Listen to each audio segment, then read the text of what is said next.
ओम नमः शिवाय। हर हर महादेव। आज पौष माह के शुक्ल पक्ष की अष्टमी तिथि और रविवार है। हर महीने के शुक्ल पक्ष की अष्टमी तिथि को मासिक दुर्गा अष्टमी का व्रत किया जाता है। यह दिन माँ दुर्गा को समर्पित है। इस दिन व्रत रखकर माँ दुर्गा की पूजा आराधना करने से व्यक्ति की समस्त मनोकामनाएं पूर्ण होती है। देवी दुर्गा शक्ति और बुराई पर विजय का प्रतीक मानी गई हैं। जो मनुष्य सच्ची श्रद्धा से देवी दुर्गा की आराधना करता है उसे अपने जीवन में आने वाली हर मुसीबतों से छुटकारा मिलता है। अब अपने शुभारंभ करते हैं आज की कथा का। बोलो गणेश जी महाराज की जय हो।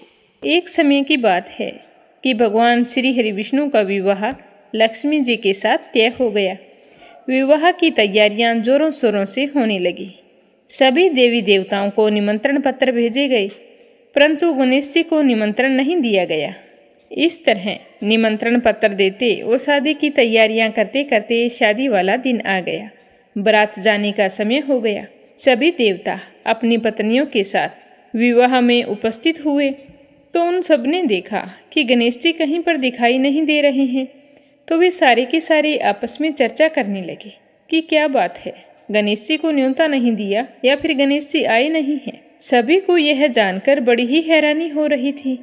तभी सबने विचार किया कि चलो विष्णु जी के पास चलते हैं और उन्हीं से पूछते हैं। तो विष्णु जी के पास जाकर उन्होंने कहा कि हम आपसे एक बात पूछना चाहते हैं कि आपने गणेश जी को बुलाया नहीं या फिर वे अपनी इच्छा से आए नहीं। तो विष्णु जी कहने लगे कि गणेश जी के माता पिता को मैंने न्योता भेज दिया है। अगर वो आना चाहते तो आ जाते, उन्हें अलग से न्योता देने की कोई ज़रूरत नहीं है। दूसरी बात यह है कि उनको 1.25 मन मूंग, 1.25 मन चावल, 1.25 मन घी और 1.25 मन लड्डू का भोजन दिन भर में चाहिए। अगर हम उसे बारात में लेकर चले गए तो उन्हें इस तरह खाता देखकर सारे लोग हंसेंगे। दूसरे के घर जाकर इतना सारा खाना पीना अच्छा भी तो नहीं लगता। इस तरह वार्ता कर रहे थे तो किसी ने सुझाव दिया कि यदि गणेश जी आ जाएं तो क्या है, द्वारपाल बनाकर घर पर बैठा देना, कह देना कि तुम घर का ध्यान रखना, जिससे गणेश जी को यह नहीं लगेगा कि उन्हें बुलाया नहीं। तो विष्णु जी को यह बात पसंद आ गई और उन्होंने गणेश जी को न्योता भेज दिया। न्योता मिलते ही गणेश जी बड़े प्रसन्न हुए, सज धज कर वहाँ आ पहुँचे। तो विष्णु जी कहने लगे कि आप घर की रखवाली करना। घर की रखवाली के लिए कोई समझदार और जिम्मेदार होना चाहिए, तो मुझे आपसे समझदार और जिम्मेदार कोई दूसरा नहीं लगा। तो यह सुनकर गणेश जी और भी प्रसन्न हुए। तो इस तरह गणेश जी को रखवाली के लिए बैठा दिया और बारात वहाँ से चल दी। नारद जी ने देखा कि गणेश जी दरवाजे पर बैठे हैं और बारात सारी चली जा रही है। तो वे गणेश जी के पास गए और पूछने लगे कि तुम बारात में नहीं जा रहे हो। तो गणेश जी भगवान कहने लगे कि मुझे तो घर की जिम्मेदारी दी है, कोई समझदार आदमी घर की रखवाली के लिए होना चाहिए, इसीलिए मैं तो यहाँ पर रुक गया हूँ। तो नारद जी कहने लगे कि उन्होंने आपका अपमान किया है। विष्णु जी तो आपको बुला ही नहीं रहे थे। सबने जब पूछा तो वो कहने लगे कि उनके बड़े बड़े कान, सूंड, मोटा सारा पेट, यह देखकर लोग हंसेंगे और ऊपर से खाते कितना है, 1.25 मन लड्डू, 1.25 मन मूंग, 1.25 मन घी बारात में ले जाकर मेरे ससुराल वालों की तो बदनामी होगी कि बारात में देखो कैसे बाराती आए हैं। तो यह सुनते ही गणेश जी बहुत ही दुखी हो गए और नारद जी से कहने लगे कि अब आप ही बताओ कि मैं क्या करूं। तो नारद जी ने कहा कि आप ऐसा करो कि अपनी मूषक सेना को आगे भेज दो और उनसे कहना कि आगे जाकर सारा रास्ता खोखला कर दे, जिससे उनके वाहन धरती में धंस जाएं। इस तरह परेशान होंगे तो वो आपको सम्मान पूर्वक बुलाएंगे, क्योंकि विष्णु जी भूल गए हैं कि आप सर्वप्रथम पूजनीय हैं। तो गणेश जी ने नारद जी के कहते ही अपनी मूषक सेना को जल्दी से आगे भेज दिया और कहा कि सारी जमीन को खोखली कर देना। तो चूहों ने जैसा गणेश जी ने बोला था वैसा ही किया। जैसे ही विष्णु जी की बारात वहाँ से गुजरने लगी तो रथों के पहिए धरती में धंस गए। लाख कोशिश की परंतु पहिए नहीं निकल रहे थे। सभी ने अपने अपने उपाय किए पर पहिए नहीं निकले, बल्कि जगह जगह से टूट गए। अब किसी की समझ में नहीं आ रहा था कि क्या किया जाए। उधर शादी का मुहूर्त निकला जा रहा था तो विष्णु जी तो बड़े ही परेशान थे। तब नारद जी वहाँ पहुँचे और कहा कि आप लोगों ने गणेश जी का अपमान करके अच्छा नहीं किया है। यदि उन्हें मना कर लाया जाए तो आपका कार्य सिद्ध हो सकता है और आप पर आया यह संकट भी टल सकता है। तो शंकर भगवान ने अपने दूत नंदी को भेजा, तो नंदी गणेश जी को लेकर वहाँ आ गए। गणेश जी का आदर सम्मान के साथ पूजन किया गया। तब जाकर कहीं रथ के पहिए निकले। पहिए तो निकल गए, पर वो तो जगह जगह से टूट फूट गए थे। अब उन्हें सही कौन करे? तो पास ही के खेत में एक हाथी काम कर रहा था, तो उसे समाचार भेजा कि सारे रथों के पहिए सही कर दो। तो वह अपने खेत का काम छोड़कर कारीगर का सारा सामान लेकर वहां आ गया। जैसे ही वह रथ के पास बैठा तो कहने लगा, श्री गणेशाय नमः। ऐसा कहकर गणेश जी की मन ही मन वंदना करने लगा और देखते ही देखते गणेश जी ने सभी पहियों को थोड़ी सी देर में ठीक कर दिया। तो यह देखकर नारद जी ने कहा कि मैं आपसे एक बात पूछना चाहता हूँ कि आपने श्री गणेशाय नमः क्यों कहा? तो हाथी कहने लगा कि हे देवताओं, आपने सर्वप्रथम गणेश जी को नहीं मनाया होगा और ना ही उनकी पूजा की होगी, इसीलिए आप पर यह संकट आया है। तो नारद जी विष्णु भगवान से कहने लगे कि हमने ही गणेश जी को सर्वप्रथम पूजनीय बनाया था और आज हम ही उन्हें भूल गए, तो हमसे मूर्ख और अज्ञानी कौन हो सकता है? तो यह सुनते ही विष्णु भगवान गणेश जी से माफ़ी मांगते हैं और गणेश जी की पूजा करते हैं, उनका ध्यान करते हैं। फिर सारे मिलकर गणेश जी भगवान का जयकारा लगाते हैं। तो यह सब देखकर गणेश जी बहुत ही प्रसन्न होते हैं और नारद जी भी गणेश जी की ओर देखकर मंद मंद मुस्कुराने लगते हैं और बारात वहाँ से चल पड़ती है। फिर भगवान विष्णु और लक्ष्मी जी का विवाह बड़ी ही धूमधाम से संपन्न होकर सकुशल सारे घर लौट आते हैं। इसीलिए कोई भी व्रत पूजा पाठ हो, गणेश जी भगवान को जरूर याद करना चाहिए। ज़्यादा समय नहीं है तो एक छोटी सी कहानी सुनकर ही शुभारंभ कर सकते हैं। बोलो गणेश जी भगवान की जय हो। अब अपने सुनते हैं पौष रविवार की कहानी। तो पूरे श्रद्धा भाव से कहिए, भगवान सूर्य नारायण की जय हो। प्राचीन समय की बात है कि एक गांव में एक साहूकार रहता था। उसके कोई संतान नहीं थी, तो संतान ना होने के कारण साहूकार बहुत ही उदास रहता था। एक दिन उसने देखा कि सुबह सवेरे वो बाहर गया तो देखा कि एक किसान अपने खेत में अनाज बोने के लिए जा रहा था। तो जैसे ही किसान की नज़र साहूकार पर पड़ी तो वह उल्टे पांव वापस लौट गया और धीरे धीरे बोल रहा था कि आज तो शगुन अच्छा नहीं हुआ, आज तो फसल बोने का कोई फायदा नहीं है। तो किसान की यह बात साहूकार ने सुनी तो वह तो बहुत ही उदास हो गया और उदास मन से अपने घर वापस लौट गया। घर जाकर चुपचाप बैठ गया। तब साहूकार की पत्नी आई और साहूकार को उदास देखकर कहने लगी कि स्वामी, क्या बात है, आप इस तरह से उदास कैसे बैठे हैं? अभी बाहर गए थे और अभी उल्टे पांव वापस लौट आए, ऐसी क्या बात हो गई? तो साहूकार बड़े ही चिंतित और दीन स्वर में कहने लगा कि आज मैं घर से बाहर गया था तो पड़ोस का किसान खेत में अनाज बोने के लिए जा रहा था।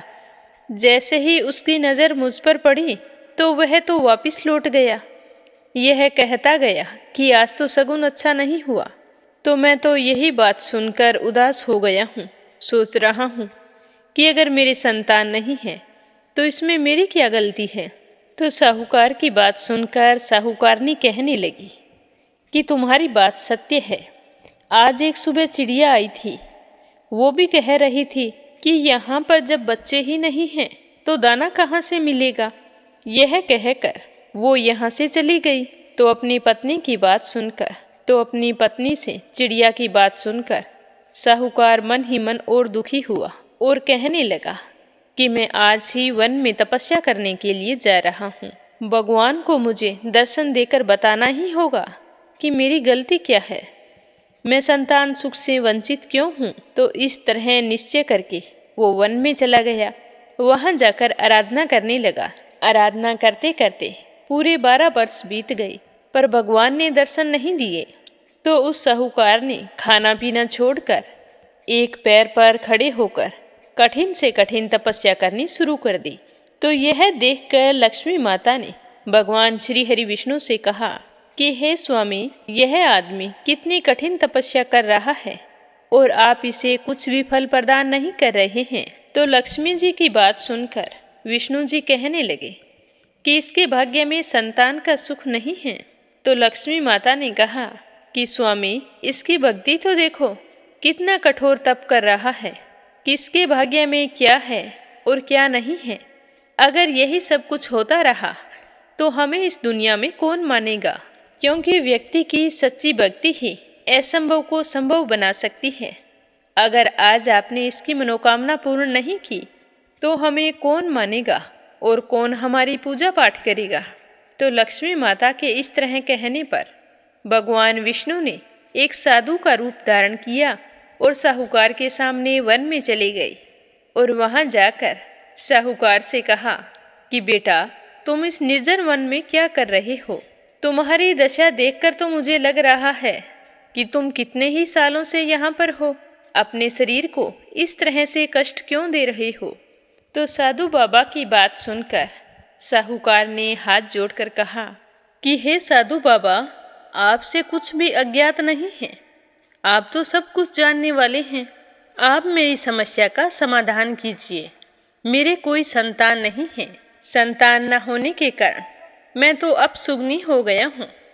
मेरे गांव के लोग मेरा मुंह तक नहीं देखना चाहते। अगर मेरे दर्शन हो जाते हैं तो उस दिन वो कोई कार्य नहीं करते। कहते हैं कि यह तो अधर्म हो गया, बहुत बड़ा अपसुगन हो गया। साधु बाबा, आप ही बताएं कि मैं क्या करूं? पिछले जन्म में मुझसे ऐसे कौन से पाप कर्म हो गए हैं जिसकी सजा मुझे इस जन्म में भुगतनी पड़ रही है। तो साधु बाबा के रूप में आए भगवान श्री हरि विष्णु ने ध्यान लगाकर कहा कि बेटा, तेरे संतान सुख तो नहीं है। अगर तुम सूर्य देव की आराधना करे और पोष रविवार के व्रत करे तो तुम्हें संतान की प्राप्ति अवश्य होगी। इस तरह साधु बाबा ने साहूकार को व्रत की सारी विधि बताकर कहा कि अब तुम अपने घर चले जाओ और घर जाकर सूर्य देव की आराधना करो। तो यह सुनकर साहूकार बहुत ही खुश हुआ और साधु बाबा को बार बार प्रणाम करने लगा। तो भगवान उसे आशीर्वाद देकर वहाँ से चले गए और साहूकार घर आ गया। घर आकर अपनी पत्नी को व्रत के बारे में सब कुछ बताया। तो यह जानकर उसकी पत्नी भी बहुत खुश हुई। फिर दोनों पति पत्नी सूर्य देव की आराधना करने लगे और रविवार के व्रत करने लगे। तो सूर्य देव उसकी आराधना से बहुत ही खुश हुए और एक दिन उसके सामने प्रकट हुए और कहने लगे कि मैं तुम्हारी श्रद्धा भक्ति से बहुत ही प्रसन्न हूँ। तेरे भाग्य में संतान नहीं है, पर मैं आशीर्वाद देता हूँ कि तुम्हारे घर बहुत ही जल्द एक कन्या का जन्म होगा। तो सूर्य देव के आशीर्वाद से 10वें महीने साहूकार के घर एक कन्या ने जन्म लिया।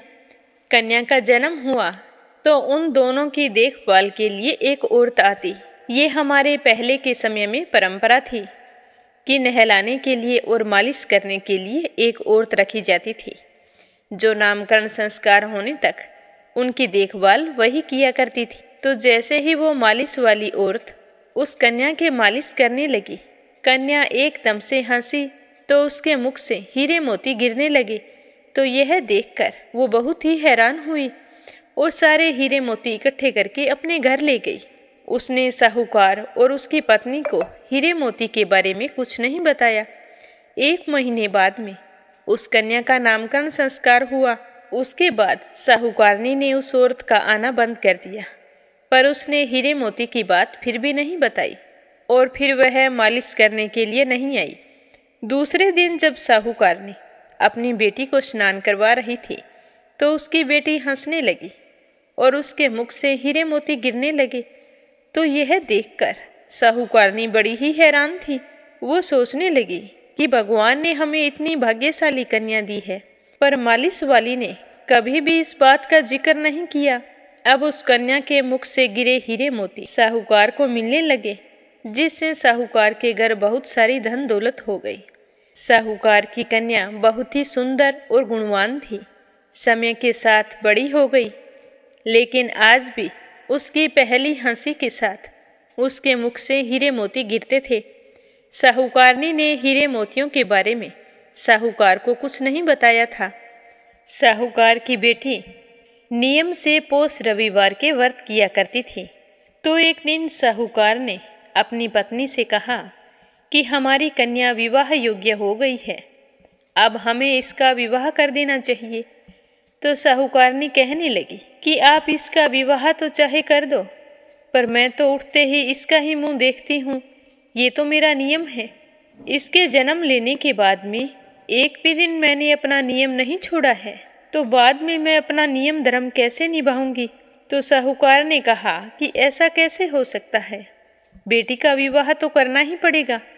तो साहूकारनी कहने लगी कि क्यों ना हम घर जमाई रख लेते हैं, हमारे धन की तो कोई कमी नहीं है, बेटी के साथ साथ जवाई भी यहीं पर रह लेगा और हम भी अकेले नहीं रहेंगे और मेरा नियम भी चलता रहेगा। तो साहूकार को यह बात जंच गई और उन्होंने एक गरीब सा लड़का देखकर अपनी बेटी की शादी उसके साथ कर दी। और शादी के बाद भी साहूकारनी अपनी बेटी को उठाने के लिए सुबह सवेरे चली जाती। जब वो उठाती तो वह अपनी माँ को देखकर हंसती, तो उसके मुख से हीरे मोती गिरते, तो वो हीरे मोती लेकर वापिस आ जाती। परंतु उसके जवाई को यह बात बिल्कुल भी अच्छी नहीं लगी। उसने अपनी पत्नी को समझाया कि सासू माँ से कह देना कि वो वृद्ध हो चली है, इस तरह तुम्हें आकर उठाए अच्छा नहीं लगता, मैं तुम्हें जल्दी उठा दिया करूँगा, तुम उठकर उनके लिए चाय पानी की व्यवस्था कर दिया करो, अब हमारा फर्ज है कि हम उनकी सेवा करें। तो लड़की कहने लगी कि मेरी माताजी का नियम है कि वो उठकर सबसे पहले मेरा मुख देखती है। तो उसके पति ने कहा कि कोई बात नहीं, आप जाकर उन्हें उठाना, इस तरह वो सबसे पहले आपका मुख ही देखेगी। तो दूसरे दिन उस लड़की के पति ने उसे जल्दी उठाया, तो उठकर जैसे ही वो हंसी तो उसके मुख से हीरे मोती गिरने लगे। तो उसने हीरे मोतियों को उठा लिया। तभी लड़की की माँ आ गई और उसने देखा कि उसके जुआई ने सारे हीरे मोती उठा लिए हैं। तो उसके मन में तो लालच था, तो वह अपने जवाई को मारने की योजना बनाने लगी। और दिन में जैसे ही जवाई काम पर गया तो उसके पीछे एक आदमी भेज दिया और उससे कहा कि मेरी जवाई को मारकर उसका सर लाकर मुझे दे देना। तो उस आदमी ने पैसों के लालच में वैसा ही किया। जब साहूकार का जवाई शाम को काम से लौट रहा था, तो जैसे ही जंगल के रास्ते से आ रहा था तो वह आदमी छुपकर बैठ गया और उसकी हत्या कर दी और उसका सर काट कर साहूकारनी को लाकर दे दिया। यह देखकर साहूकारनी बहुत ही खुश हुई। उस दिन पोष माह का रविवार था। साहूकार की बेटी ने व्रत रखा था। वह अपने पति के आने का इंतजार कर रही थी, क्योंकि शादी के बाद उसका भी नियम था। वह अपने पति के दर्शन करने के बाद ही व्रत का पालन करती थी। तो राणादे और सूर्य भगवान सोचने लगे कि यह लड़की तो हमारा आशीर्वाद है और हमारे रहते यह दुखी कैसे हो सकती है। कितने नियम से बचपन से ही पोष रविवार के व्रत करती आ रही है, तो हमें कुछ ना कुछ तो करना पड़ेगा। तो सूर्य भगवान ने ब्राह्मण का रूप धारण किया और साहूकार के घर चले गए। वहां जाकर भिक्षा के लिए आवाज लगाई। तो साहूकार ने भिक्षा लेकर आई। तो ब्राह्मण के रूप में आए सूर्य देव ने कहा कि इन हीरे मोतियों से मेरा क्या काम है, मुझे तो तुम्हारे जवाई का सर चाहिए।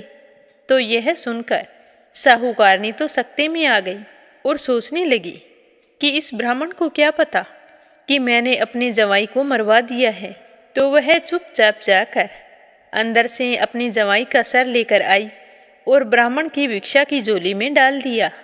तो ब्राह्मण देवता उसे लेकर साहूकार की जवाई की धड़ के पास चले गए और उसके सर को जोड़कर अमृत का छींटा दिया, जिससे साहूकार का जवाई जीवित हो गया। उसके समझ में कुछ नहीं आया था कि उसके साथ क्या हुआ। वह तो सोचने लगा कि आज बीच रास्ते मुझे इतनी गहरी नींद कैसे आई। वह उठकर जल्दी जल्दी अपने घर की ओर चल पड़ा।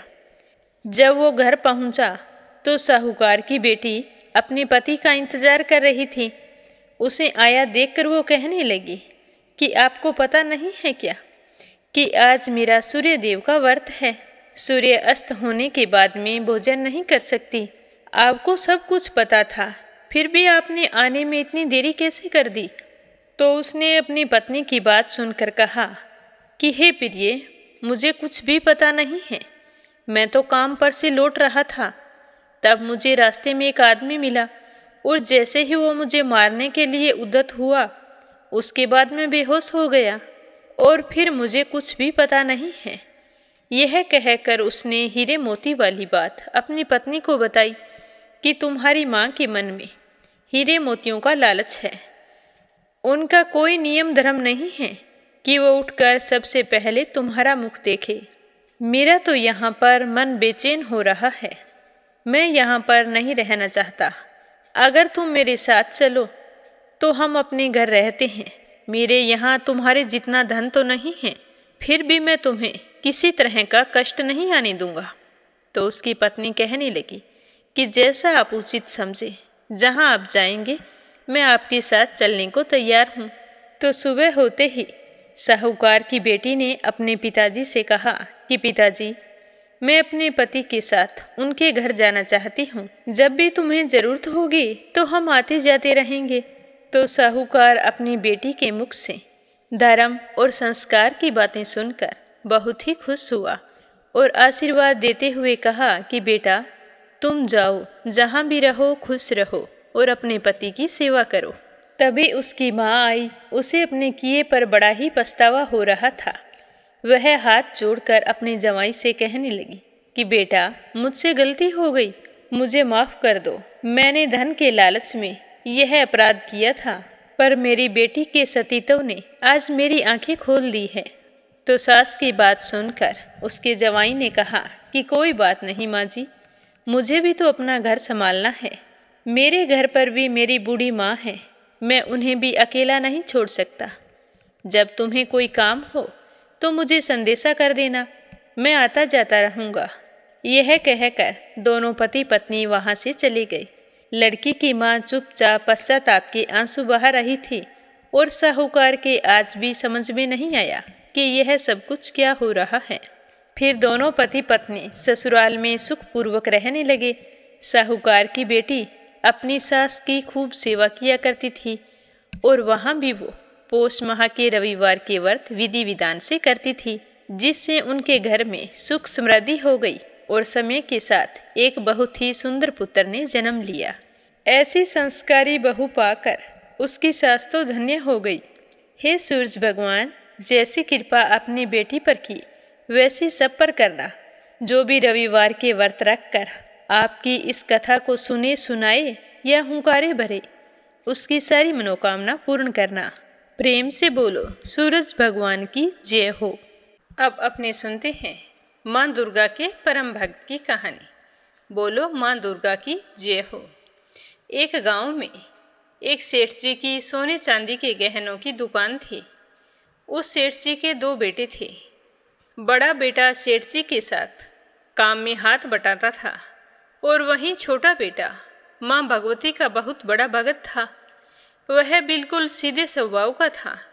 उसकी व्यापार में कोई रुचि नहीं थी। एक दिन सेठ जी और उनके बड़े बेटे को कोई काम से बाहर जाना पड़ा, तो इसीलिए सेठ जी ने अपने छोटे बेटे को बुलाया और कहा कि बेटा, मैं और तुम्हारा बड़ा भाई किसी काम से शहर जा रहे हैं और जब तक हम लौट कर ना आए तब तक तुम दुकान को अच्छे से संभालना। अब यह जिम्मेदारी तुम्हारी है। इतना कहकर उसके पिताजी और बड़े भाई दोनों शहर को चले गए और वह दुकान पर बैठ गया। उसका दुकान में बिल्कुल भी मन नहीं लग रहा था। इतने में ही वहाँ पर एक बूढ़ी माई आई और सेठ जी के छोटे बेटे से कहने लगी कि बेटा, मेरी बेटी बहुत बीमार है, मेरे पास यह अंगूठी है, तुम इसे देखकर इसके बदले जितने भी रुपए बनते हैं वो मुझे दे दो। तो सेठ जी के बेटे ने गले में से कुछ रुपए निकाले और बुढ़िया माई को दे दिए और कहने लगा कि माँ जी, ये अंगूठी अपने पास रखो, ये लो पैसे और अपनी बेटी का इलाज करवा लेना। अगर और पैसों की ज़रूरत हो तो भी मुझे बता देना। इस तरह उसने बुढ़िया माई से बिना अंगूठी लिए कुछ रुपए उसे दे दिए। तो बुढ़िया माई उसे खूब आशीष देती हुई वहाँ से चली गई। अब 2-3 दिन बाद जब सेठ जी और उसका बड़ा बेटा वापिस आए तो सेठ जी के छोटे बेटे ने उन्हें सारी बात बता दी। तो अपने बेटे की बात सुनकर सेठ जी ने कहा कि अरे मूर्ख, यह तो हमारा धंधा है। गांव वाले परेशानी में हमें गहने बेचने आते हैं, जिन्हें हम कम दामों पर खरीद कर उन्हें ज़्यादा कीमत पर शहर में बेच देते हैं। यही तो हमें फ़ायदा होता है। अगर तू तो कुछ दिन दुकान पर इस तरह बैठ जाए तो हमें कंगाल बना देगा। अब तू जा यहाँ से, फिर कभी दुकान पर मत आना। इस तरह डांटते हुए सेठ जी ने अपने छोटे बेटे को वहाँ से निकाल दिया। तो वह बहुत ही मायूस हुआ और यही सोचता हुआ वहाँ से चल दिया कि वह बुढ़िया माई आज तो अंगूठी बेच देती। अगर उसके बेटे की तबीयत सही ना होती तो फिर वो क्या बेचती? क्या हमारी वजह से किसी की जान चली जाए तो ये अच्छा है? पर उसने अपने पिताजी से कुछ नहीं कहा और वहाँ से चुपचाप अपने घर आ गया और उदास होकर बैठ गया। तो उसकी पत्नी ने पूछा कि क्या बात है, आप इस तरह से उदास क्यों हों? तो उसने दुकान वाली सारी बात कह सुनाई। तभी पास ही में उसकी भाभी खड़ी थी। तो उसे बहुत ही बुरा लगा। वो कहने लगी कि देवर जी, एक तो आप कुछ कमाते नहीं हो और जो भी दुकान में कमाई होती है उसे भी तुम लुटा देते हो। ऐसे कैसे काम चलेगा? तो अपनी भाभी के मुख से इस तरह की बातें सुनकर उसका देवर बहुत ही दुखी हुआ और कहने लगा कि भाभी, हमारे पास कोई चीज़ की कमी नहीं है। माँ भगवती के आशीर्वाद से सब कुछ है। हमें तो लोगों की मदद करनी चाहिए। तभी वहाँ पर सेठ जी और उसका बड़ा बेटा आ जाता है। तो उसका बड़ा भाई कहता है कि जब तुम मेहनत से पैसा कमाओ तो उसे गरीबों पर लुटा देना। हमारे कमाए हुए रुपए पर तुम्हारा कोई अधिकार नहीं है। इस घर में तुम्हें खाना मिल जाए, यही तुम्हारे लिए काफ़ी है। तो बड़े भाई के मुख से इस तरह के वचन सुनकर उसके और उसकी पत्नी दोनों की आंखों में आंसू आ गए। पर फिर भी उन्होंने पलटकर कुछ भी नहीं कहा और चुपचाप बिना खाना खाए ही सो गए। दूसरे दिन सेठ जी का छोटा बेटा गांव में कहीं जा रहा था। तो रास्ते में उसे वही बुढ़िया मिली। उसे देखकर सेठ जी के बेटे ने पूछा कि माँ जी, आपकी बेटी कैसी है? तब वह बुढ़िया कहने लगी कि बेटा, मेरी बेटी की जान तेरी वजह से बची है।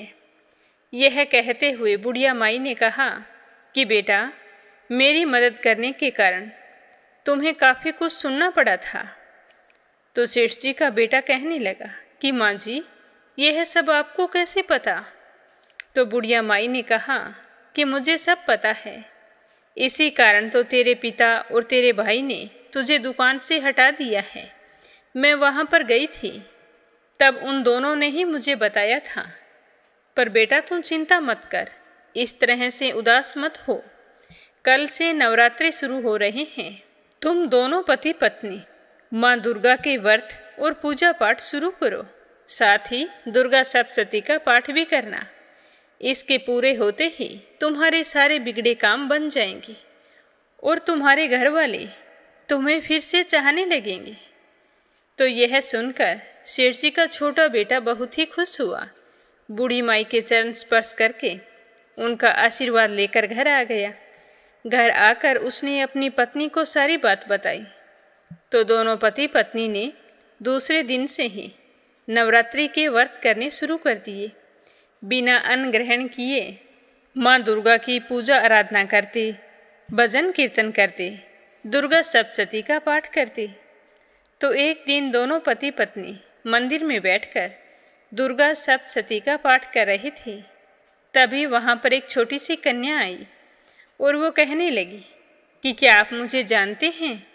तो सेठ जी के बेटे ने कहा कि नहीं बेटी, मैं तो तुम्हें नहीं जानता। तो वह कन्या कहने लगी कि मैं तो वही कन्या हूँ जिसकी आपने पैसे देकर जान बचाई थी। तो सेठ जी का बेटा कहने लगा कि यह तो अच्छी बात है, पर माँ जी कहाँ हैं, उनकी तबीयत कैसे है? तो वह कन्या कहने लगी कि मेरी माँ जी घर पर है, मैं तो आपके पास दुर्गा सप्तशती का पाठ सुनने आई हूँ। तो यह सुनकर उन दोनों पति पत्नी को बड़ा ही आश्चर्य हुआ कि एक छोटी सी कन्या दुर्गा सप्तशती का पाठ सुनने कैसे आई है और इसे कैसे पता कि हम व्रत कर रहे हैं। उससे पूछा तो वो कहने लगी कि मेरी माँ जी ने मुझे बताया था कि आप नवरात्रा के व्रत कर रहे हैं और दुर्गा सप्तशती का पाठ भी करते हैं। तो यह कहकर वो तो आलती पालथी मारकर बैठ गई और दुर्गा सप्तशती का पाठ सुनने लगी। जब पाठ पूरा हुआ तब उस कन्या ने सेठ जी के बेटे को एक पोटली दी और जाने लगी। तो सेठ जी के बेटे ने यह देखकर मना किया, लेकिन वो कहने लगी कि आपने मेरी जान बचाई है और आप मुझे मना नहीं कर सकते हैं, लेकिन मेरी एक शर्त है कि मेरे जाने के बाद में ही आपको इस पोटली को खोलना है। यह कहकर वो कन्या तेजी से वहाँ से चली गई। तो सेठ जी के बेटे ने पोटली खोलकर देखी तो उसमें तो जौ के दाने थे, पर उन्होंने खुश होकर उसे अपने पास रख लिया कि इसे जो अच्छा लगा वो लेकर आई है। तो दूसरे दिन भी यही हुआ। वह कन्या दुर्गा सप्तशती का पाठ सुनने के लिए आई और एक अध्याय सुना और उसके बाद एक छोटी सी पोटली देकर चली गई। इसी तरह 8 दिन बीत गई।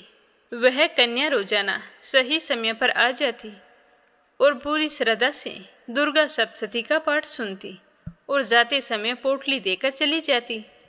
तो जब वह 8वें दिन पोटली देकर जाने लगी तो सेठ जी के बेटे ने कहा कि बेटी, तुम्हारा घर कहाँ है, हम तुमसे मिलने आएंगे। तब उस कन्या ने कहा कि तुम दोनों कल यहीं आ जाना, मैं तुम्हें यहीं पर मिलूंगी। तो दूसरे दिन नवरात्रि का 9वां दिन था। तो दोनों पति पत्नी ने स्नान किया, फिर माता रानी के लिए प्रसाद बनाया। दुर्गा माता के मंदिर जाकर पूजन करने लगे। वे दोनों पति पत्नी उस कन्या को ढूंढने लगे और कहने लगे कि रोजाना तो वो अपने आप आ जाती थी और आज कहा था कि मैं आपको ज़रूर मिलूंगी, तो वो आई ही नहीं। तो इस तरह उन्होंने पूरे मंदिर में उसे ढूंढ लिया, लेकिन वो कन्या उन्हें कहीं भी दिखाई नहीं दी। कुछ समय बाद वे दोनों ढूंढते ढूंढते माँ भगवती की मूर्ति के सामने खड़े होकर माँ का ध्यान करने लगे। तभी उन दोनों पति पत्नी को माँ भगवती की मूर्ति में वही बुढ़िया माई दिखाई दी और कुछ देर देखने के बाद वो रूप बदलकर उसी छोटी कन्या के रूप में दिखने लगी। तो यह देखकर उन दोनों पति पत्नी की आंखों से आंसू बहने लगे। वे माँ के चरणों में बैठ गए। तो सब लोगों ने उनके रोने का कारण पूछा। तो वो कहने लगे कि माँ स्वयं हमारी मदद करने के लिए आई थी। हर दिन कन्या के रूप में दुर्गा सप्तशती का पाठ सुनती थी और हम उन्हें पहचान भी नहीं सके। वो जाते समय हमें रोजाना एक जौ की पोटली देकर जाती थी। तो यह सुनकर सभी को बहुत आश्चर्य हुआ। सारे लोग मंदिर में माँ के जयकारे लगाने लगे। तो इस तरह खुशी के आंसू बहाते हुए दोनों पति पत्नी अपने घर आए और अपने कमरे में गए तो देखा कि जहाँ पोटली रखी थी वहाँ पर हीरे जवाहरात चमक रहे थे। तो यह देखकर दोनों बड़े ही हैरान हुए। वो सारी जौ की पोटलियाँ सोने की हो गई थी। जितना भी सोना उनमें से वो निकालते वो फिर से भर जाती। तो सेठ जी के बेटे ने यह सारी बात सबसे पहले अपने पिता और भाई को बताई। तो सभी ने आकर उन पोटलियों को देखा। तो उसकी भाभी उस पोटली में से सोना निकालने लगी। तो जैसे ही वो जितना सोना निकालती फिर से वो वापस भर जाती। तो यह माता रानी का चमत्कार देखकर उन सभी को बड़ी ही हैरानी हुई। और फिर सेठ जी और उसके बड़े बेटे और बहू ने सेठ जी के छोटे बेटे से माफ़ी मांगी और कहने लगे कि बेटा, हम तो अज्ञानी और मूर्ख हैं, हमसे अच्छा तो तू है जिसने माता रानी के दर्शन भी किए और उनके आशीर्वाद से हमारा घर धन धान्य से भर गया। आज से हम भी तुम्हारे साथ नवरात्रा के व्रत किया करेंगे। और उसके बाद सेठ जी का पूरा परिवार शारदीय और चैत्र नवरात्रा के व्रत करने लगा। पूरे विधि विधान से व्रत करता और भली भांति माँ दुर्गा की पूजा अर्चना करके दुर्गा सप्तशती का पाठ सुनता। माँ के आशीर्वाद से सेठ जी के घर में अन्न धन की कोई कमी नहीं रही। उनका व्यापार दिन दुगनी रात चौगुनी तरक्की करने लगा। बोलो भगवती माता की जय हो। हे माँ, जैसे आपने सेठ जी के छोटे बेटे के घर अन्न धन के भंडार भरे, वैसे सबके भरना। जो भी व्रत रख कर आपकी इस कथा को सुने, उसके सारे मनोरथ पूर्ण करना। अब अपने सुनते हैं भागवत कथा का आगे का अध्याय, तो प्रेम भाव से सुनते रहिए। बोलो श्री हरि विष्णु भगवान के अनंत स्वरूपों की जय हो। श्री मैत्रेय जी कहते हैं कि हे विदुर जी, प्रजापति दक्ष ने इस प्रकार महादेव जी को बहुत कुछ बुरा भला कहा। फिर भी महादेव जी ने इसका कोई प्रतिकार नहीं किया। वे पूर्ववत निश्चल भाव से बैठे रहे। ऐसा देखकर दक्ष प्रजापति के क्रोध का पारा और भी ऊंचा चढ़ गया और वे हाथ में जल लेकर उन्हें श्राप देने लगे। प्रजापति दक्ष कहने लगे कि यह महादेव देवताओं में सबसे बड़ा अधम है। अब से इसे इंद्र, उपेंद्र आदि देवताओं के साथ यज्ञ का भाग ना मिले। मुख्य सभासदों ने उसे ऐसा करने से बहुत मना किया, लेकिन दक्ष ने किसी की बात नहीं सुनी और महादेव जी को श्राप दे दिया और फिर अत्यंत क्रोधित होते हुए उस सभा से निकलकर अपने घर को चले गए। और फिर जब बोले शंकर जी के श्राप के बारे में नंदीश्वर को मालूम हुआ कि प्रजापति दक्ष ने इन्हें श्राप दे दिया है, तो वे क्रोध से तमतमा उठे। उन्होंने दक्ष तथा उन ब्राह्मणों को जिन्होंने दक्ष के दुर्वचनों का अनुमोदन किया था, उन्हें श्राप देते हुए कहने लगे कि जो इस मरण धर्मा शरीर में अभिमान करके किसी से भी द्रोह ना करने वाले भगवान शंकर से द्वेष करता है, वह भेद बुद्धि वाला मूर्ख दक्ष तत्व ज्ञान से विमुख रहे। यह चातुर्मास्यीय यज्ञ करने वाले को अक्षय पुण्य फल प्राप्त होता है। आदि अर्थवाद रूप वेद वाक्यों से मोहित एवं विवेक भ्रष्ट होकर विषय सुख की इच्छा से कपट धर्म में गृहस्थ आश्रम में आसक्त रहकर कर्म कांड में ही लगा रहे। इसकी बुद्धि देह आदि में आत्म भाव का चिंतन करने वाली हो और उसके द्वारा इसने आत्म स्वरूप को भुला दिया है। यह तो साक्षात पशु के समान है। अतः यह अत्यंत स्त्री लंपट हो और जल्दी ही इसका मुख बकरे का हो जाए। यह तो मूर्ख है, कर्म में अविद्या को ही विद्या समझता है। इसीलिए यह और जो लोग भगवान शंकर का अपमान करने वाले हैं और इस दुष्ट का साथ दे रहे हैं, वे सारे के सारे संसार के जन्म मरण रूप चक्कर में पड़े रहें, उनके कभी मोक्ष ना हो। ये ब्राह्मण लोग बख्शा बख्शे के विचार को छोड़कर केवल पेट पालने के लिए ही विद्या, तप, व्रत आदि का आश्रय ले तथा धन, शरीर और इंद्रियों के सुख को ही अपना सुख मानकर उन्हीं के गुलाम बनकर सारी दुनिया में भीख मांगते भटका करें। नंदीश्वर के मुख से इस तरह का श्राप सुनकर ऋषि भृगु को बहुत ही गुस्सा आया। ब्राह्मण कुल के लिए यह श्राप सुनकर उन्होंने भी दुस्तर श्राप रूप ब्रह्मदंड दिया और कहने लगे कि जो लोग शिव भक्त हैं तथा जो लोग उन भक्तों के अनुयायी हैं, वे सत शास्त्रों के विरुद्ध आचरण करने वाले और पाखंडी हों।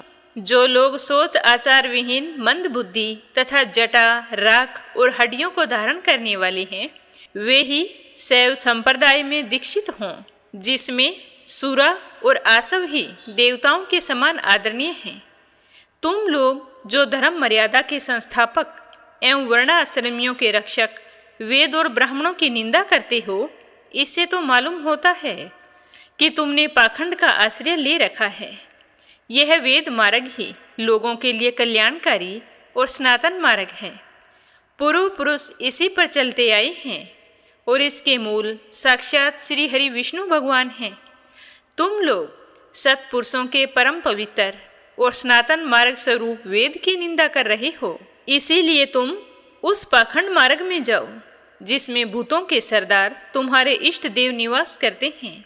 इस तरह बताते हुए श्री मैत्रेय जी कहने लगे कि हे विदुर जी, भृगु ऋषि के इस प्रकार श्राप देने पर भगवान शंकर कुछ खिन्न हो गए, लेकिन वहां से चुपचाप अपने अनुयायियों सहित चले आए। वहां प्रजापति लोग जो यज्ञ कर रहे थे उसमें पुरुषोत्तम श्री हरि भी उपास्य देव थे और वह यज्ञ 1000 वर्ष में समाप्त होने वाला था। उसे समाप्त करके उन प्रजापतियों ने श्री गंगा यमुना के संगम में यज्ञांत स्नान किया और फिर प्रसन्न मन से अपने अपने स्थानों को चले गए। फिर इसी प्रकार ससुर दक्ष प्रजापति और दामाद भोले शंकर के बीच में वैर विरोध चलता रहा। बहुत अधिक समय बीत चुका था और फिर पितामह ब्रह्मा जी ने दक्ष को समस्त प्रजापतियों का अधिपति बना दिया। इससे उसका गर्व और अहंकार और भी अधिक बढ़ गया। फिर उसने भगवान शंकर आदि ब्रह्मानिष्ठों को यज्ञ भाग ना देकर उनका तिरस्कार करते हुए पहले तो वाजपेय यज्ञ किया और फिर बृहस्पति सव नामक महायज्ञ शुरू कर दिया। उस यज्ञ उत्सव में सभी ब्रह्मा ऋषि, देव ऋषि, पितर, देवता आदि अपनी अपनी पत्नियों के साथ वहां पर पधारे। उन सब ने मिलकर वहां कई मांगलिक कार्य संपन्न किए और दक्ष प्रजापति के द्वारा उनका खूब आदर सत्कार भी किया गया। और उसी समय आकाश मार्ग से जाते हुए देवता लोग आपस में उसी यज्ञ की चर्चा कर रहे थे, तो उनके मुख से दक्ष कुमारी सती ने अपने पिता के घर होने वाले यज्ञ की बात सुन ली। तो उसने देखा कि हमारे निवास स्थान कैलाश के पास से होकर सब ओर से चंचल नेत्रों वाली गंधर्व और यक्षों की स्त्रियां चमकीले कुंडल और हार पहनकर खूब सज धज कर अपने पतियों के साथ विमानों पर बैठी हुई पिता के घर हो रहे यज्ञ उत्सव में जा रही हैं। तो यह देखकर सती को बड़ी ही उत्सुकता हुई और वह अपनी उत्सुकता के चलते अपने पति भगवान भोलेनाथ से पूछने लगी कि हे वामदेव, इस समय आपके ससुर दक्ष प्रजापति के यहाँ बहुत बड़ा भारी यज्ञ उत्सव हो रहा है। ये देखो, सारे देवता लोग वहीं जा रहे हैं, क्या उन्होंने आपको नहीं बुलाया? तो भगवान भोले शंकर ने कहा कि आपके पिताजी मुझसे नाराज हैं और उन्होंने मुझे यज्ञ के भाग से बाहर कर दिया है। तो सती कहने लगी कि कोई बात नहीं, क्या अपनों को निमंत्रण दिया जाता है? यदि आपकी इच्छा हो तो हम भी चलें। इस समय अपने अपने आत्मियों से मिलने के लिए मेरी बहनें भी अपने अपने पतियों के साथ वहां आई होंगी। मैं उनसे मिलना चाहती हूँ। आपके साथ वहां जाकर माता पिता के दिए हुए गहने कपड़े आदि उपहार स्वीकार करूं। मेरे मायके वाले मेरा इंतजार कर रहे होंगे। वहां अपने पतियों से सम्मानित बहनों, मौसियों और जननी को देखने के लिए मेरा मन तो बड़ा ही बेचैन हो रहा है। उनसे मिलने के लिए मैं बहुत दिनों से उत्सुक हूँ। हे स्वामी, इसके सिवा वहाँ महर्षियों का रचा हुआ श्रेष्ठ यज्ञ भी देखने को मिलेगा। हे प्रभु, आप तो जगत की उत्पत्ति के हेतु हैं। आपकी माया से रचा हुआ यह परम आश्चर्य में त्रिगुणात्मक जगत आप ही में भास रहा है, किंतु मैं तो स्त्री भाव होने के कारण आपके तत्व से अनजान और बड़ी दीन हूँ। इसीलिए इस समय मेरे मन में जन्मभूमि को देखने के लिए बड़ी ही उत्सुकता हो रही है। हे स्वामी, वो देखो। यह कहकर सती ने उनकी ओर इशारा किया जो स्त्रियां विमानों में बैठकर यज्ञ में शामिल होने के लिए जा रही थी। तो सती कहने लगी कि प्रभु देखो, इनमें कितनी ही स्त्रियां ऐसी हैं जिनका मेरे पिता दक्ष से कोई भी संबंध नहीं है, फिर भी वे सारी की सारी अपने पतियों के साथ खूब सज धज कर झुंड के झुंड वहां जा रही हैं। वहां जाने वाली इन देवांगनाओं के राजहंस के समान श्वेत विमानों से आकाश मंडल कैसा सुशोभित हो रहा है। ये जाते हुए इतनी सुंदर लग रही हैं, तो वहाँ पर तो इतने सारे लोग इकट्ठे हुए हैं, तो वहाँ का माहौल तो ना जाने कितना सुंदर होगा। तो इस अवस्था में अपने पिता के यहाँ उत्सव का समाचार सुनकर उसकी बेटी का शरीर उसमें सम्मिलित होने के लिए क्यों ना छटपटाएगा। तो भगवान भोले शंकर कहने लगे कि देवी सती, बिना बुलाए कहीं नहीं जाना चाहिए और बाप के घर तो बिना बुलाए बिल्कुल नहीं जाना चाहिए। मैं तुम्हारी भावना को अच्छी तरह से समझता हूँ, लेकिन आज तुम्हारा वहाँ जाना ठीक नहीं है। यह सुनकर सती कहने लगी कि पति, गुरु, माता पिता आदि के यहाँ तो बिना बुलाए भी जा सकते हैं। अतः हे देव, आप मुझ पर प्रसन्न होइए और आप मेरी यह इच्छा पूर्ण करिए। आप बड़े करुणामय हैं, तभी तो परम ज्ञानी होकर भी आपने मुझे अपने आधे अंग में स्थान दिया है।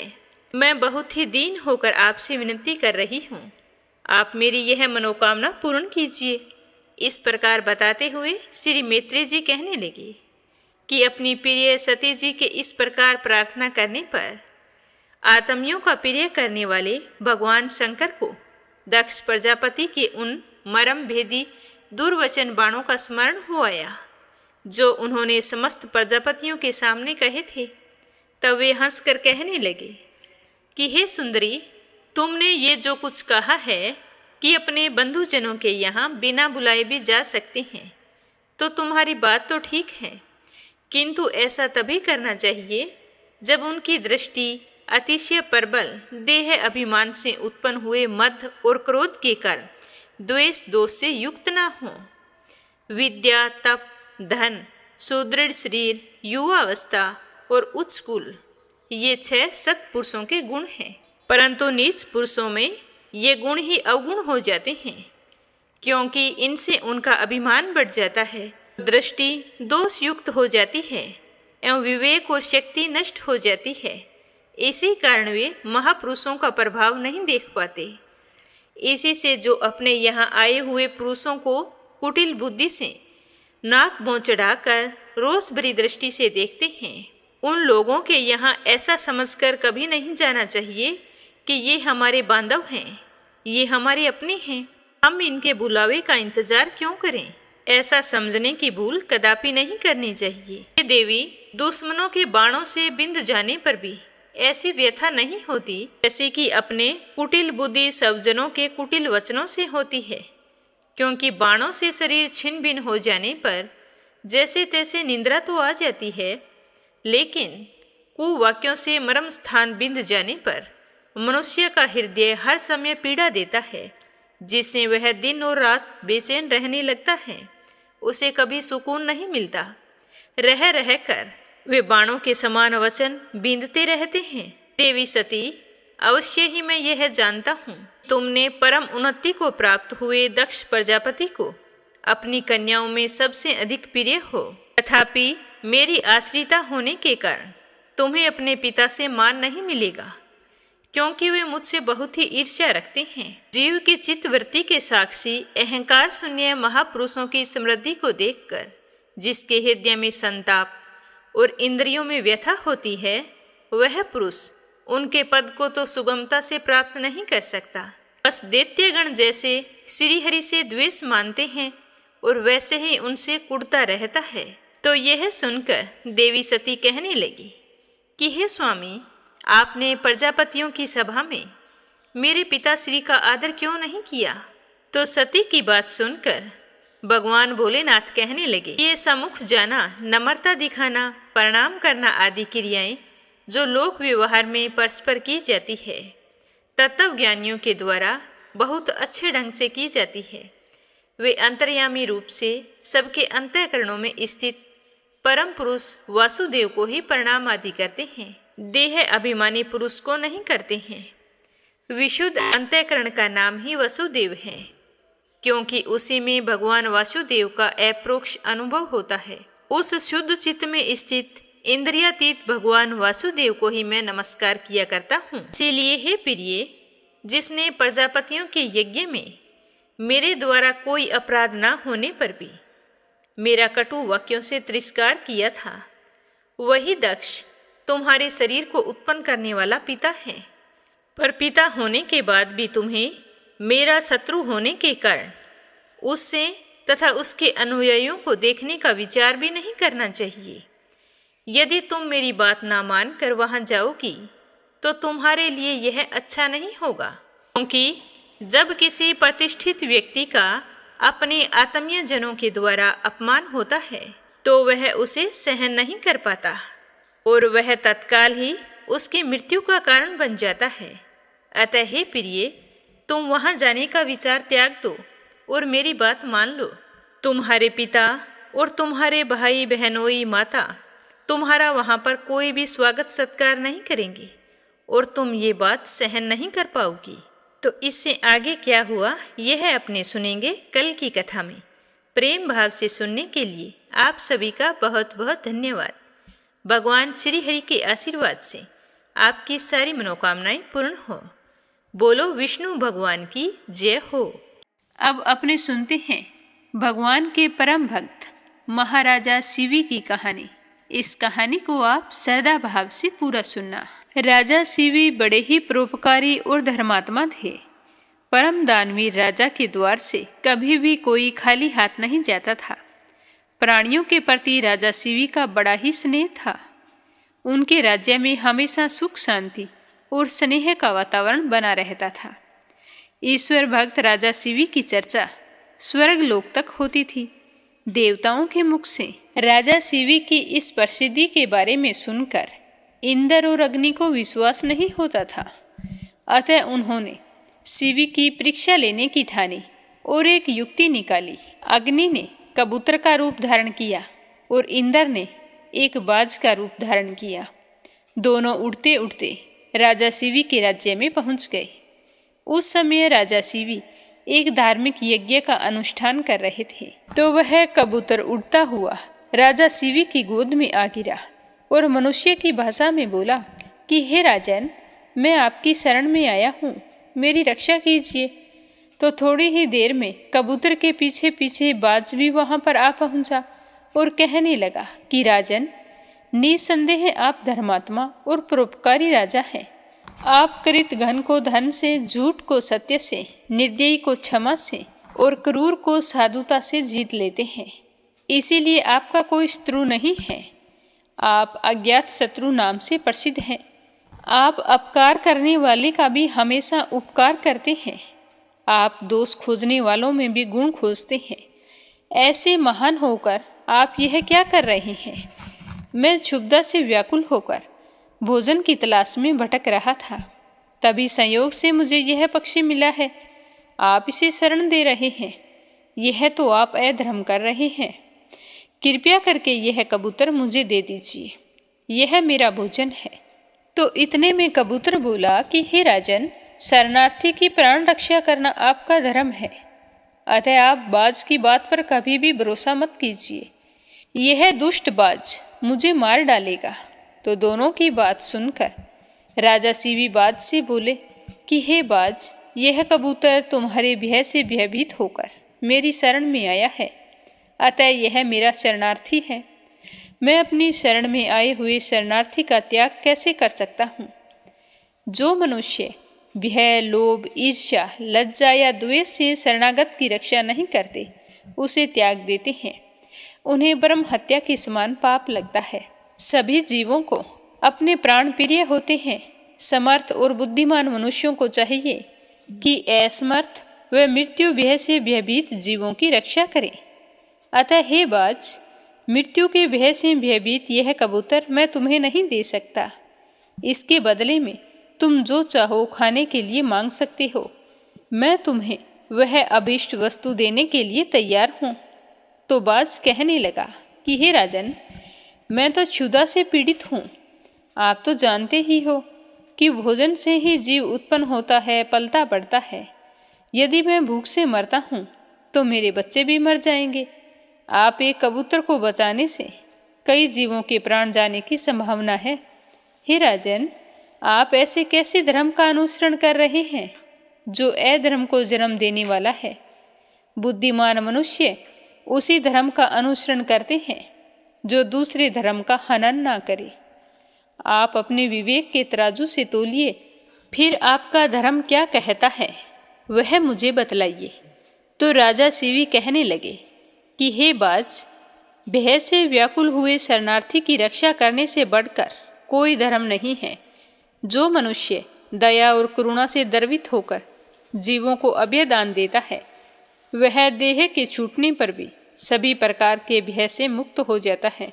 धन, वस्त्र, गऊ और बड़े बड़े यज्ञों का फल यथा समय नष्ट हो जाता है, किंतु भय व्याकुल प्राणी को दिया हुआ अभयदान कभी भी नष्ट नहीं होता। अतः मैं अपने संपूर्ण राज्य और इस देह का त्याग कर सकता हूँ, परंतु इस व्याकुल पक्षी को नहीं छोड़ सकता हूँ। अतः हे बाज, तुझे आहार ही अभिष्ट है, सो जो चाहो तुम ले सकते हो। तो बाज कहने लगा कि हे राजन, प्रकृति के विधान के अनुसार कबूतर ही हमारा आहार है, अतः आप इसे त्याग दीजिए। राजा बोला कि हे बाज, मैं भी विधान के विपरीत नहीं जाता हूँ। शास्त्र कहता है कि दया धर्म का मूल है, परोपकार पुण्य है और दूसरों को पीड़ा देना पाप है। अतः तुम जो चाहते हो वो दे सकता हूँ, परंतु ये कबूतर मैं तुम्हें कभी नहीं दे सकता हूँ।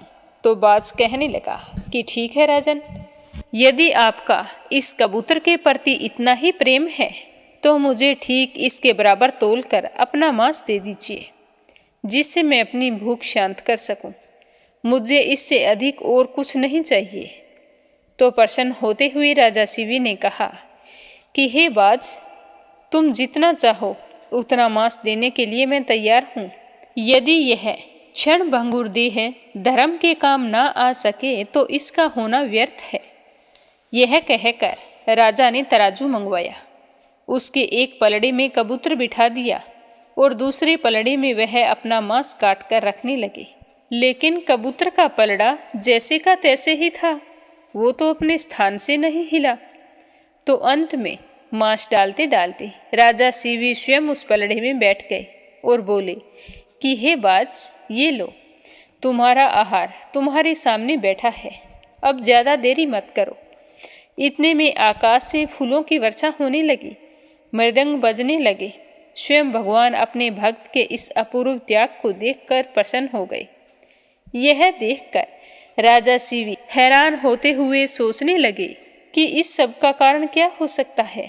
इतने में वह दोनों पक्षी अंतर्ध्यान हो गए और अपने असली रूप में वहां फिर से प्रकट हो गए। तो इंद्र ने कहा कि हे राजन, आपके जैसा धर्मपरायण और त्यागी मैंने कभी नहीं देखा। मैं इंद्र हूँ जो बाज बना था, और ये अग्निदेव हैं जो कबूतर बने थे। हम दोनों तुम्हारे त्याग की परीक्षा लेने के लिए आए थे। हे राजन, ऐसे मनुष्य विरले ही होते हैं जो दूसरों के उपकार के लिए अपने प्राणों की चिंता ना करें। ऐसे मनुष्य उस लोक में जाते हैं जहाँ से फिर लौटना नहीं पड़ता। अपना पेट पालने के लिए पशु भी जीते हैं, लेकिन प्रशंसनीय तो वही मनुष्य है जो दूसरों के हित के लिए जीता है। इतना कहकर इंद्र और अग्निदेव स्वर्ग लोक को चले गए। राजा शिवी ने अपना यज्ञ पूरा किया और कई वर्षों तक पृथ्वी पर राज्य करते हुए मरणों उपरांत परम पद को प्राप्त हुए। बोलो श्री कृष्ण भगवान की जय हो। अब आपने सुनते हैं लपसी और तपसी की कहानी। बोलो लपसी तपसी की जय हो। बहुत पुराने समय की बात है। एक गांव में एक ब्राह्मण परिवार रहा करता था। उसमें पति पत्नी के अलावा उनके 2 बच्चे थे। एक बेटा था, एक बेटी थी। ब्राह्मण दंपति बहुत ही सरल स्वभाव के थे। समय मिलने पर प्रभु का स्मरण किया करते थे। उनकी बेटी बहुत ही संस्कारी और सुशील थी, लेकिन उनका बेटा आवारा किस्म का था। वह कोई काम धाम नहीं करता और ना ही कभी अपने माँ बाप का कहना मानता था। समय के साथ दोनों बहन भाई बड़े हो गए। बहन की शादी कर दी गई, पर भाई का वही हाल था। उसके माँ बाप ने उसे समझाया कि बेटा, अब हम वृद्ध हो चले हैं, तुम कोई काम किया करो, लेकिन उस पर उनकी बातों का कोई असर नहीं होता था। तो एक दिन ब्राह्मणी अपने पति से कहने लगी कि स्वामी, आप बिल्कुल काम छोड़ दीजिए। जब घर में कुछ भी नहीं होगा तो यह अपनी जिम्मेदारी समझेगा और काम पर लग जाएगा। तो ब्राह्मण ने दूसरे दिन से काम पर जाना छोड़ दिया। तो यह देखकर उनके बेटे ने कोई काम नहीं किया और चोरी करने चला गया। आते जाते राहगीरों को लूट लेता और उसी से अपने घर का गुजारा किया करता था। तो उसकी लूटने और चोरी करने की आदत से सारे गांव वाले उसे लपसी कहने लगे। तो लपसी की इस हरकत से उसके माँ बाप बहुत ही दुखी रहते थे, पर वह किसी की सुनने के लिए तैयार नहीं था। इसी तरह समय बीतता गया। एक दिन की बात है कि लप्सी एक पीपल के पेड़ पर बैठा था। तभी शिव पार्वती जा रहे थे। पार्वती माता गहनों से लदी हुई थी, तो लप्सी उन्हें देखकर सोचने लगा कि सूरत के कितने गहने हैं, आज ये सारे के सारे लूट लूँगा तो मुझे कई महीनों तक चोरी नहीं करनी पड़ेगी। तो वह लूटने के इरादे से पीपल की ओट में होकर बैठ गया। जैसे ही शिव पार्वती वहाँ से जाने लगे तो लप्सी एकदम से शिव पार्वती के सामने आकर कहने लगा कि जल्दी से जितने सारे गहने पहन रखे हैं उतार दो। तो पार्वती माता कहने लगी कि तुम चोरी क्यों करती हो, तुम्हें पता है चोरी करना पाप है। तो लप्सी कहने लगा कि क्या करूं, घर पर मेरे माँ बाप हैं, मेरी एक भांजी है, उनके लिए दोनों समय भोजन की व्यवस्था कहाँ से करूं, मुझे कोई काम तो आता नहीं है। तो लप्सी की बात सुनकर पार्वती माता कहने लगी कि तुम जो चोरी करके पाप करते हो, इस पाप का भागी कौन बनेगा। तो लप्सी कहने लगा कि मेरे घर वाले सारे बनेंगे। तो पार्वती माता कहने लगी कि कोई नहीं बनेगा, पाप के भागी केवल तुम बनोगे। तो लप्सी कहने लगा कि मैं लूट खोस कर उन्हीं के लिए लेकर जाता हूँ, तो पाप के भागी तो उन्हें बनना ही पड़ेगा। तो लप्सी की बात सुनकर पार्वती माता ने हंसकर कहा कि हम यहीं पर बैठे हैं और तुम अपने घर जाओ, अपने घर वालों से पूछो कि कोई तुम्हारे पाप का भागी बनेगा क्या। तो यह सुनकर लप्सी भागा भागा अपने घर आया और अपनी माँ के पास गया और कहने लगा कि माँ, मैं चोरी करके लाता हूँ, राह चलते राहगीरों को लूटता हूँ, तुम्हारे लिए ही तो करता हूँ। तो तुम मुझे एक बात बताओ, चोरी करने से जो पाप लगता है तो आप मेरे पाप के भागी बनोगे। तो लप्सी की बात सुनकर उसकी माँ कहने लगी कि बेटा, मैंने तो तुमसे नहीं कहा कि तुम चोरी करके लाओ, तुम कमा कर लाओ, हमें तो 2 वक्त की रोटी चाहिए, मैं तो तुम्हारी पाप की भागी नहीं बनूंगी। तो माँ के मुंह से इस तरह की बात सुनकर लप्सी तो हैरान हो गया। फिर वह अपने पिताजी के पास गया और जाकर कहने लगा कि पिताजी, मैं जो कुछ भी लूट खोस के लाता हूँ वो आपके लिए ही तो लाता हूँ। देखो मैंने लूट कर कितना धन इकट्ठा कर लिया है, कितने ऐशो आराम है तुम्हारे। अगर मैं चोरी नहीं करता तो क्या ये सब हमें मिलता। पिताजी, मैं तुमसे एक बात पूछता हूँ कि चोरी करने से पाप लगता है, तो उस पाप में आप मेरे भागीदार बनोगे क्या।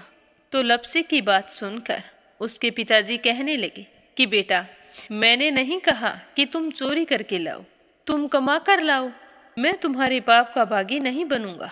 तो माँ बाप के मुंह से इस तरह की बात सुनकर वह बहुत ही उदास हुआ और सोचने लगा कि मैं कितने महीनों से चोरी कर रहा हूँ, ना जाने मुझ पर कितना पाप चढ़ गया है, और ये तो बोल रहे हैं कि पाप के भागी हम नहीं बनेंगे, तो अब क्या होगा। तो वह बड़े ही दुखी मन से शिव पार्वती से मिलने के लिए चल पड़ा। जैसे ही घर से बाहर निकलने लगा तो उसकी छोटी सी भांजी दरवाजे पर खेल रही थी। उसे पता नहीं था कि पाप पुण्य क्या होता है, तो वो कहने लगी कि मामा, पाप की भागी मैं बनूंगी। तो उसके इस तरह कहते ही लप्सी ने उसे गोद में उठाया और चल पड़ा। शिवजी भगवान और पार्वती माता के पास जाकर कहने लगा कि घर वालों ने पाप का भागी बनने से मना कर दिया है और एक यही है जो पाप की भागी बनने को तैयार है। फिर लप्सी बड़े ही दीन स्वर में कहने लगा कि हे भगवान, मैं समझ गया हूँ कि चोरी करना पाप है। आज तक जो मैंने काम किया वो बहुत ही गलत था, लेकिन अब मैं इसका प्रायश्चित करना चाहता हूँ। अब तुम ही बताओ, मुझे मेरे पापों से मुक्ति कैसे मिलेगी। तो उसकी बात सुनकर शिव पार्वती बहुत ही खुश हुई और लप्सी को कच्चे सूत का एक छोटा सा गोला देते हुए कहा कि लप्सी, ये सूत लो और इस पीपल के चारों ओर परिक्रमा लगाओ। जब यह सूत समाप्त हो जाएगा तब तुम्हारे सारे पाप नष्ट हो जाएंगे। तो यह सुनकर लप्सी बहुत ही खुश हुआ। सोचने लगा कि छोटा सा गोला है, अभी लपेटकर घर चला जाऊंगा, उसके बाद में कभी कोई पाप नहीं करूंगा। फिर उसने अपनी बांजी को कंधे पर बैठाया और पीपल की परिक्रमा लगानी शुरू कर दी। अब भगवान का वह सूत खत्म कहाँ होने वाला था। लपसी चक्कर लगाता गया पर वह सूत खत्म नहीं हुआ। चक्कर लगाते लगाते 1 महीने, 6 महीने, साल, पूरे 12 साल बीत गए पर वह सूत खत्म नहीं हुआ।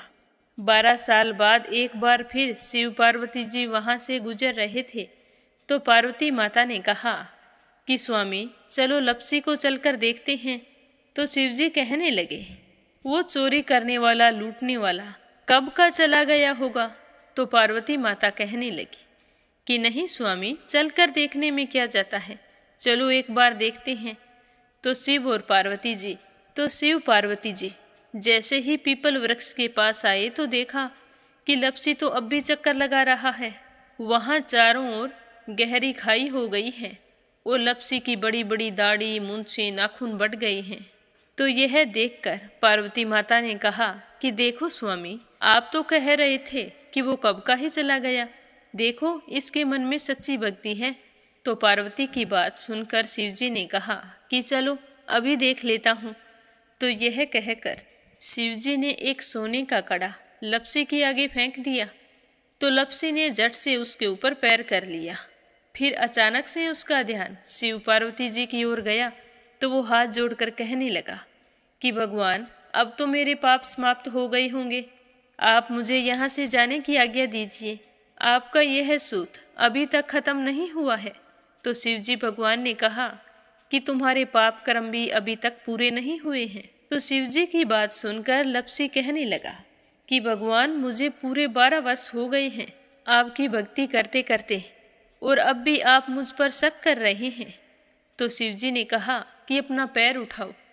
तो जैसे ही लपसी ने अपना पैर उठाया तो उसके पैर के नीचे सोने का कड़ा था। तो यह देखकर लपसी शर्मिंदा हो गया और कहने लगा कि प्रभु, गलती हो गई, मुझे माफ़ करो, आगे से मैं ऐसी गलती कभी नहीं करूँगा।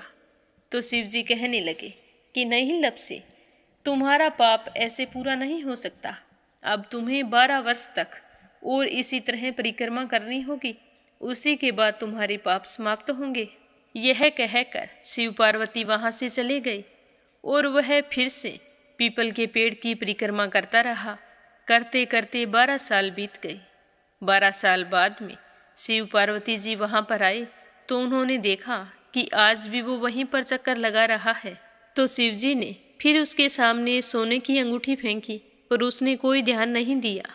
तो शिवजी भगवान प्रसन्न होकर कहने लगे कि हे लपसी, आज से तुम मेरी तपस्या करके तपसी बन गए हो। मैं तुम्हें वरदान देता हूँ कि तुम अपने जीवन में सारे सुखों को प्राप्त करेगा। और तूने 24 बरस तक मेरी भक्ति की है, इसका फल भी तुझे अवश्य मिलेगा। जो भी औरत गाय और कुत्ते की रोटी नहीं बनाएगी, उसका पुण्य फल तुम्हें मिलेगा।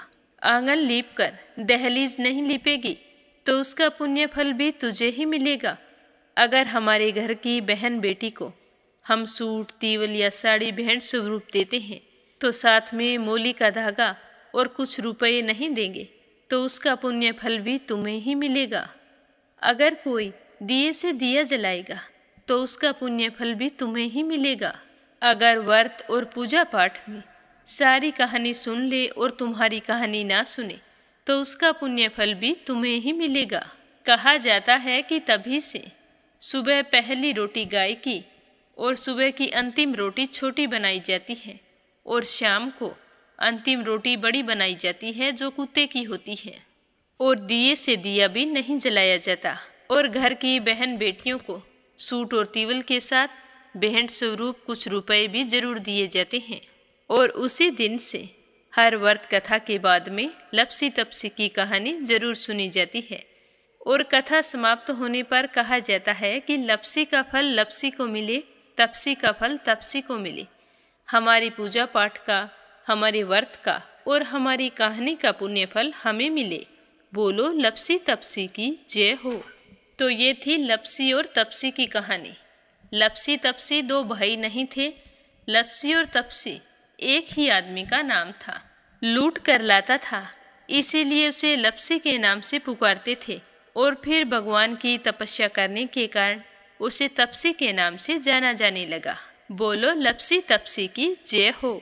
अब अपने सुनते हैं कथा सुनने वाले प्यारे श्रोताओं के नाम। तो आज का पहला कमेंट है परमेश्वरी रघुवीर सिंह दिल्ली से। दूसरा है श्रीचंद यादव गया बिहार से। और तीसरा है संजय, सोनिया, हिताक्षी, दीपेश, मयंक हरियाणा से। अपराजिता मीना श्रीवास्तव नेपाल से। सरला रानी करणपुर से। बिप्लब हांजोंग असम से। कमला गुरुग्राम से। श्रीमती यशोदा उड़ीसा से। आशा अग्रवाल, लड्डू, मोहित, अंकुर अग्रवाल आगरा से। आरती खैरावर अगरखर से। लक्ष्मी, सुमित्रा, शिवराज हीरो, सोवा शर्मा पोखरा से। रवि सैनी, सीमा सैनी मलियाना से। श्रीमती शर्मा अलीगढ़ से। UN तिवारी, इंदिरा तिवारी लखनऊ से। बिमला नेपाल से।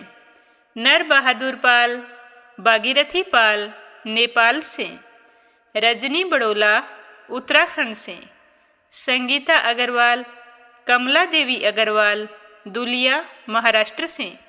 सीमा जोशी, रवि कुमार जोशी दिल्ली से। निर्मला सिसोदिया दिल्ली से। मीनू वालिया दिल्ली से।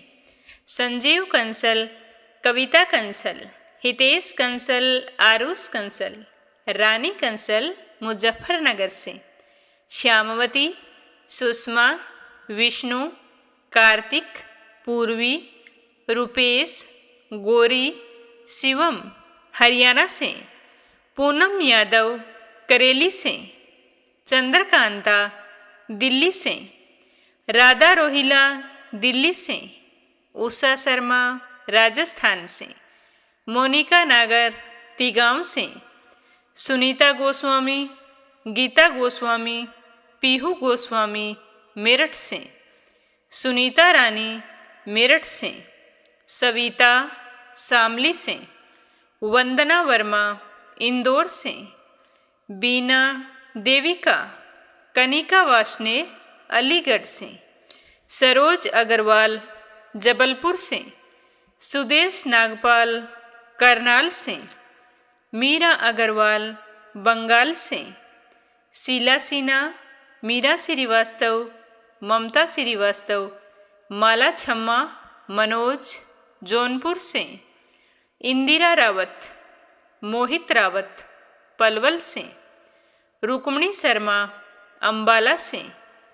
नंदा पांडुरंग पुजारी ब्रह्मपुरी महाराष्ट्र से।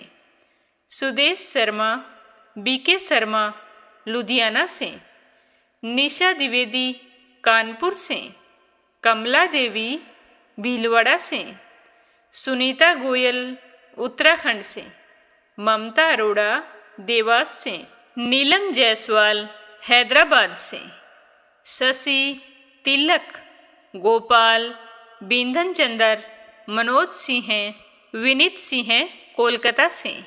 सुमन चांदोरा जोधपुर से। किरण पानीपत से। अनीता गुप्ता भरतपुर से। रेखा धर्मेंद्र शर्मा जयपुर से। कमलेश भल्ला जम्मू से। मंजू चौधरी भीलवाड़ा से। उषा शर्मा सोजत सिटी से। रिधिमा, परमिला, सुरेश यादव धामतरी से। देवी सिंह, कार्तिक, पायल, सौम्या, उमा रघुवंशी गजबा सोदा से। शांताभेन वाघेला गुजरात के मंडल से। वंदना साहू लखनऊ से। पूजा पाठक उत्तराखंड देहरादून कोशानी से। मधु, विनोद प्रजापति, साहिल, सिद्धांत प्रजापति जबलपुर से। सावित्री ईश्वरलाल रामचंदानी गाजियाबाद से। योगेश्वरी भटनागर राजस्थान से। कुसुम बघेल दिल्ली से। विपिन भटनागर, दीपा भटनागर, माही भटनागर हरियाणा से। पूजा पाठक उत्तराखंड देहरादून कोशानी से। सोनम मिश्रा, सचिन मिश्रा, सीता मिश्रा, गौरी मिश्रा, राधिका मिश्रा, जानवी मिश्रा, माधवी मिश्रा बाराबंकी से, मंजुला कपूर पंजाब से, आर्या घाड़ी गांवकर महाराष्ट्र से, अशोक कुमार जी भटनागर भोपाल मध्य प्रदेश से, निकिता सेजवानी, करण सेजवानी, विशाल सेजवानी, पवन सेजवानी, पायल सेजवानी, रूबी सेजवानी अहमदाबाद से, जयश्री पंवार, गोरखनाथ पंवार, आरना, शीतल, विश्वजीत, गौरी, शिवांजलि, सूर्य महाराष्ट्र से, अंजू शर्मा सरसा से, निर्मला पांचाल करनाल से, कमलेश लाल रुड़की से, स्मिता सीताराम गायकवाड़ महाराष्ट्र से, शशि वर्मा, अंजलि वर्मा, करण वर्मा पंजाब से। तो ये है उन श्रोताओं के नाम जो बड़े प्रेम भाव से इस चैनल पर प्रस्तुत कथाओं को सुनते हैं और कमेंट करके भी बताते हैं। तो आप सभी श्रोताओं का तहे दिल से धन्यवाद। श्री हरि का आशीर्वाद आप पर हमेशा बना रहे। सुख सौभाग्य की कामना करते हुए ओम नमः शिवाय, हर हर महादेव।